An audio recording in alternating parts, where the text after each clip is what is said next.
నమస్తే, welcome to తొలి వార్త. ప్రజల కోసం ప్రజల పక్షం వార్తలు చదువుతుంది యమున.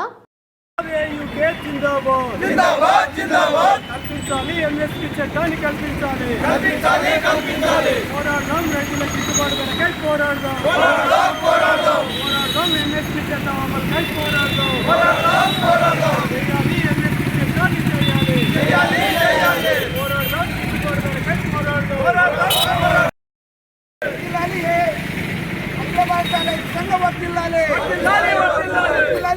హైదరాబాద్ యూనిట్ సంఘ వర్తిల్లాలి. కనీస మద్దతు ధర చట్టం వచ్చే వరకే పోరాడదాం. నరేంద్ర మోడీ పాలనకు వ్యతిరేకంగా పోరాడదాం. ఎంఎస్పీ చట్టం వచ్చే వరకే పోరాడదాం. కార్పొరేట్ వ్యతిరేకంగా పోరాడదాం. నల్ల చట్టాలకు వ్యతిరేకంగా పోరాడదాం. నల్ల చట్టాలకు వ్యతిరేకంగా పోరాడదాం. పేరు కొండారెడ్డి, అఖిల భారత ఐక్య రైతు సంఘం జిల్లా అధ్యక్షుని. ఈరోజు మా యొక్క ఏఐయుకేఎస్ జాతీయ కమిటీ పిలుపులో భాగంగా మేము నేషనల్ వైజ్గా భారతదేశం మొత్తంగా ఈరోజు ఐక్య రైతు సంఘం ఆధ్వర్యంలో రైతుల డిమాండ్స్ డేను పాటించాలని చెప్పి పిలుపునిచ్చినాము.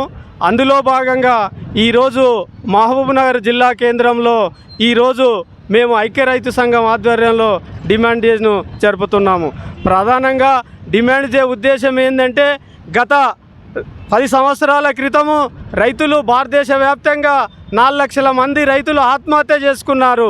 ఈ యొక్క ఆత్మహత్యలకు కారణం ఏందని చెప్పి ఆ రోజు ఉన్న కాంగ్రెస్ గవర్నమెంట్ మన్మోహన్ సింగ్ ప్రధానమంత్రి ఉన్న నాయకత్వంలో ఆ రోజు వ్యవసాయ రంగ నిపుణుడైనటువంటి సామినాథన్ అనే కమిటీ వేసి ఆయన ఈరోజు రైతులు ఆత్మహత్యలు చేసుకునడానికి పరిస్థితులు కారణమేందని ఆయన ఒక సమగ్రంగా విశ్లేషణ చేసి, వ్యవసాయంలో గతంలో సంప్రదాయ పంటలు వేస్తున్నారు, కానీ ఈరోజు వాణిజ్య పంటలు, అదేవిధంగా సీడు ఉత్పత్తి ఖర్చులు మరియు వ్యవసాయ రంగ ఖర్చులు మరియు సీడు పెస్టిసైడ్స్ ఇవన్నీ ధరలు పెరిగిన కారణంగా ఈరోజు వ్యవసాయ ఉత్పత్తిలో భాగంగా పెట్టుబడి ఖర్చు పెరిగింది కారణంగా రైతులు ఆత్మహత్య చేసుకుంటున్నారు. కనుక దీనికి పెట్టుబడికి అదనంగా 50% అదనంగా ఈరోజు ప్రభుత్వాలు ఈ మద్దతు ధరకు ఏదైతే ఉందో దానికి అదనంగా 50% ఇవ్వాలని చెప్పి ఆ రోజు సామినాథన్ సిఫార్సులు చేసినాడు.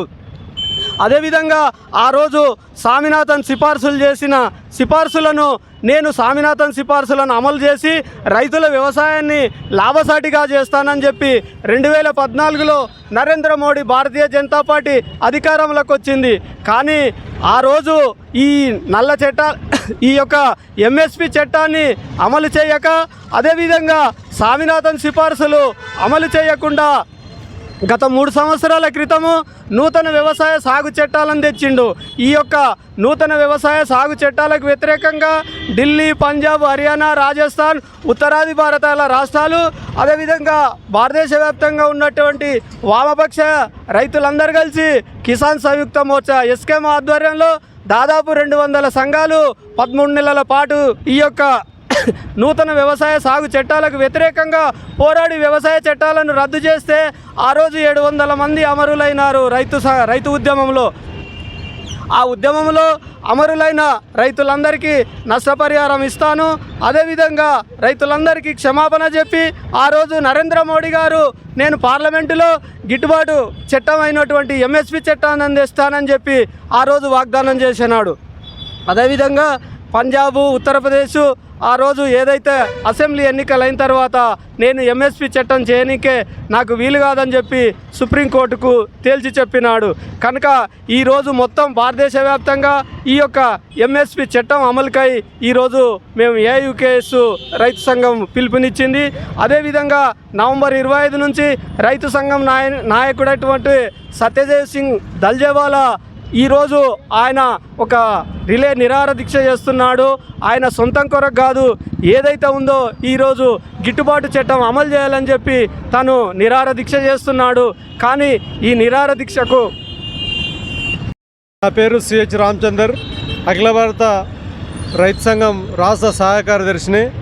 సోదరులారా, ఈరోజు వ్యవసాయ రంగంలో నష్టాలు చవిచూస్తున్నామనే ఉద్దేశంతో రైతాంగానికి గిట్టుబాటు ధరలు ఇవ్వాలని రైతాంగం డిమాండ్ చేస్తుంది.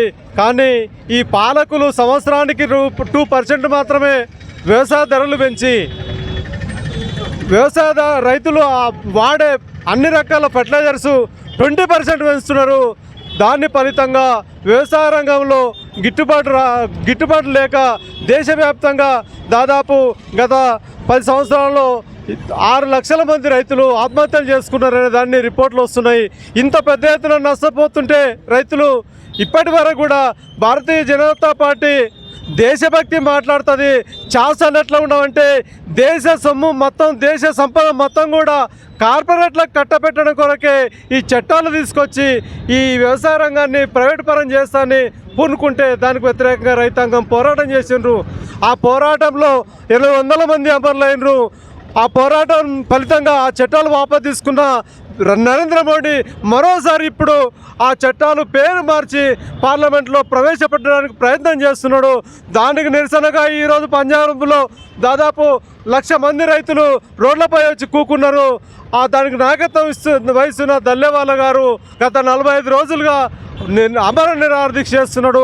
ఆయన ఇయ్యాలో రేపో చనిపోతారని డాక్టర్లు హెచ్చరిస్తున్నా ఈ ప్రభుత్వం స్పందించడం లేదు, కనీసమైన చర్యలు తీసుకోవడం లేదు.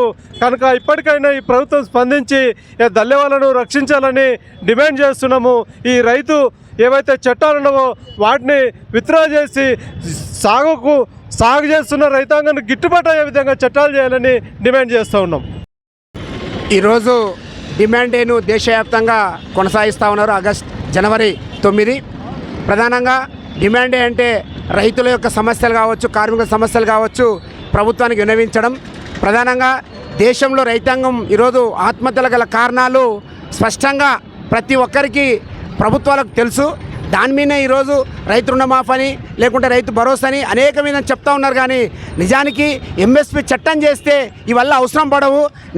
నిజంగా గిట్టుబాటు ధర కల్పిస్తే మాత్రం ఈ యొక్క రైతు బంధు కానీ రైతు భరోసా కానీ ఏమీ అవసరం ఉండదు. అయినా తప్పించుకోవడానికి రైతు భరోసాలు, రుణమాఫీలు అని పెట్టి ప్రజల్ని పక్కదో పట్టిస్తున్నారు. కావున ఈరోజు స్వామినాథన్ ఎవరైతే ఉన్నాడో ఆయన ఎత్తిన సిఫార్సులు అన్నింటిని తూచ తప్పకుండా అమలు చేస్తే ఈ దేశ రైతాంగం ఇంకో 2 అడుగులు ముందుకేసి ఉత్పత్తి రంగాన్ని పెంచి ఈ దేశంలో ఉన్న దరిద్రాన్ని పోగొడతారు. కాబట్టి అటువంటి పరిస్థితి ఉంది ఈ దేశంలో. కాయినా ఈ పాలకులు కార్పొరేట్ శక్తులకు ఊడిగం చేస్తూ వాళ్ళ చట్టాలని అమలు చేస్తూ వాళ్ళకు అనుకూలమైన చట్టాలుగా మారుస్తున్నారు. కాబట్టి నరేంద్ర మోడీ నిజానికి మోసపూరితమైన మాటలు చెప్పి ఈరోజు పచ్చి అబద్ధాలు చెప్పి అధికారానికి వచ్చిండు. కానీ రైతులకు నేను గిట్టుబాటు ధర కల్పిస్తాను మాట ఇచ్చి మాట తప్పిన ఇటువంటి వాడు ఆయన మళ్ళీ రాముడు మాట తప్పని మనిషి అని మాట్లాడే అటువంటి దేశభక్తుడు ఇటువంటి దేశద్రోహ కార్యక్రమాలు, రైతాంగ ద్రోహ కార్యక్రమాలు చేస్తున్నాడు. కాబట్టి ఈయన మీద నిజానికి మేనిఫెస్టో ప్రకారం తప్పు చేస్తే క్రిమినల్ చర్యలు పెట్టాలి. మొన్న రాజ్యాంగానికి విరుద్ధంగా మాట్లాడినరు. నిజంగా ఈ దేశంలో రాజ్యాంగాన్ని మొత్తం తీసిపడేసి మను చరిత్రను అమలు చేయాలని ప్రయత్నం చేస్తున్నారు. ఇటువంటి కుట్రపూరితమైన కార్యక్రమాలు నడుస్తున్నాయి. కాబట్టి వీరికి వ్యతిరేకంగా రైతులు చేసిన ఉద్యమానికి మేము టీయూసీఐగా సంపూర్ణ మద్దతు తెలియజేస్తా ఉన్నాను.